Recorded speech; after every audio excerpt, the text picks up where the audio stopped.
एकदा अक्कलकोट येथे स्वामी समर्थ महाराज बसले होते. त्यांच्या दर्शनासाठी दररोज शेकडो भक्त येत असत. त्याच दिवशी एक गरीब अंध मनुष्य स्वामी महाराजांच्या दर्शनासाठी आला. त्याला लोकांच्या मदतीने स्वामींच्या चरणांपर्यंत नेण्यात आले.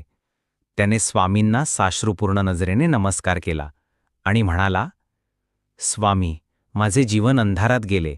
मला एकदाच तुमचं दर्शन व्हावं, हे माझं एकमेव स्वप्न आहे.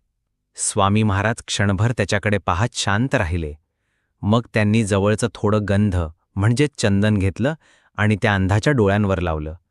स्वामी म्हणाले, बघ, आता डोळे उघड. त्या अंध माणसाने डोळे उघडले आणि काय आश्चर्य, त्याला सगळं स्पष्ट दिसू लागलं. स्वामींचं तेजस्वी रूप पाहून तो थक्क झाला, रडायला लागला आणि त्यांच्या चरणी लोटांगण घातलं. त्यावेळी उपस्थित असलेले सर्व भक्तही आश्चर्यचकित झाले.